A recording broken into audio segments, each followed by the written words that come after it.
Good morning. Good morning, Parker Posse. It's a beautiful day in South Carolina. No rain this morning. Good thing, good thing. We weren't supposed to get rain yesterday, so we will see how the day proceeds. I cannot get off of this story, y'all. I am just so sorry because it is just mind-blowing to me and very scary that these people can do this to residents in a city. California's largest city already. He's got National Guard troops in Los Angeles still. He's now told the remaining top leadership of the U.S. military, the ones he hasn't fired yet, that he wants the active duty U.S. military to use both Los Angeles and San Francisco as, quote, training grounds.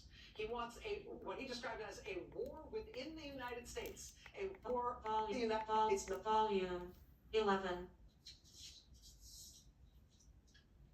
There were big peaceful protests against Trump and against his immigration agents this weekend in LA. Sending in the troops in LA hasn't made people any less interested in protesting against him. Hasn't changed the character of peaceful protests. I'm with them. To which the American people are constitutionally entitled. Let's go. Let's go. There are protests this weekend against Trump in Memphis as well, against Trump's plans. Because, you know, that's the next city that he's supposed to be sending. This weekend in Chicago as well. We're going to be speaking with Illinois Governor J.B. Pritzker live in just a moment. Ahead of the expected arrival of federalized National Guard troops in Chicago, just plain federal agents in Chicago, from ICE, from CBP, from the FBI, from other agencies, they've been treating the city like it's Fallujah 2004. Look at this.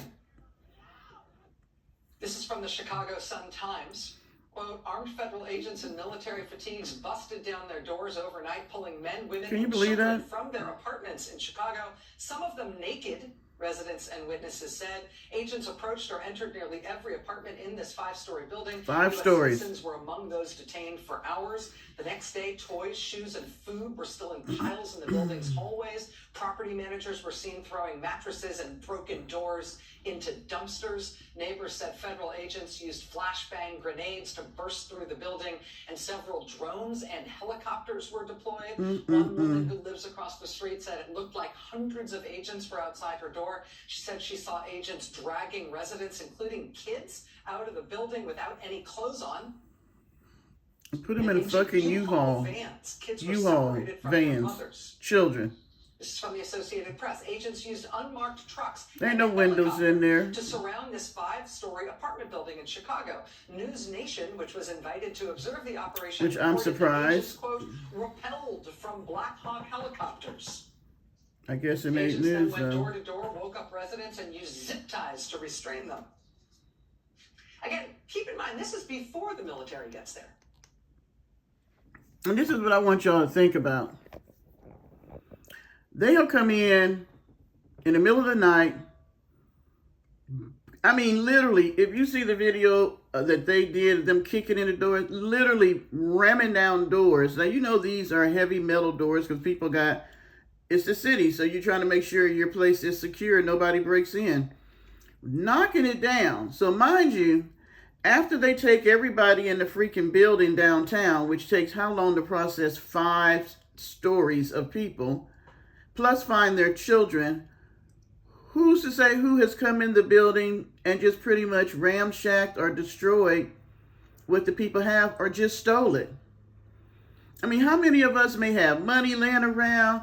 Think right now. I want you to just take a moment right now and think about what you just have laying around in your house. And if somebody took you in the blink of an eye out of your place, what would be left exposed or out that somebody else could come in and steal? And did you hear when I told you last night about the slummy landlords doing this so they can unload their properties because things are getting hard here?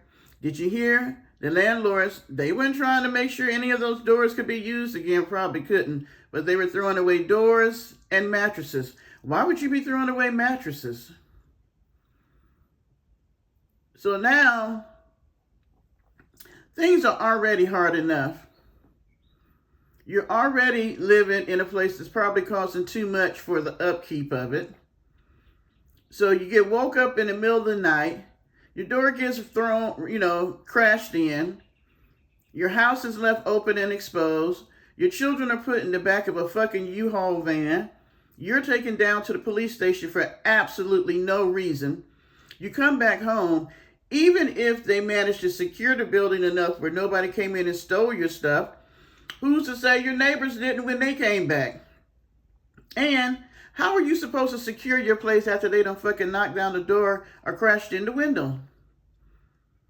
Now your landlord's coming in, throwing your shit out the next day. Where are you supposed to go? And how are you supposed to get there? And who's funding this? Who is funding, the repairs to make sure girl, guy, this is fucking ridiculous, unlawful, and should never be done to human beings. We're fucking residents. We're fucking members of the United States of America. We're citizens. How dare you just come in and tear up our shit? Because not one of those people that busted in a window, knocked down the door, zip tied somebody else's child and put him in the back of a fucking U-Haul van would want somebody to do that. You tell me any of those ICE agents who would think it was okay for one of us to come in and knock down their door, tie up their wife, zip tie their children, and haul them off in the middle of the night. You tell me. So for all these sorry asses that's signing up for ICE because they're giving you a funky ass paycheck, more than what you're getting to do a job that's a decent job, paying off your student loans and all that, I hope at night you can go home and sleep. I hope as you buy the new stuff, you can, it'll be on the heads of children and men and women that you have beat up and abused, pepper sprayed in the face, knocked down, gave concussions, threw a flash can into a room with a baby toddler and burnt the child up. I hope as you go buy the new car, move into the new neighborhood, or just bring home the big check for you and your family, I hope you can live with the things that you're doing. Because the military men and women that go and get PTSD is because they have taken their ass across the water to fight for this damn country, me being one of them. But I hope that you guys get fucking PTSD, and hey, the way our health system is going, you won't be able to get any help from the shit you're doing because it's absolutely wrong. And I don't know how anybody could literally do that to another American. You tell us how you feel at the end of your workday.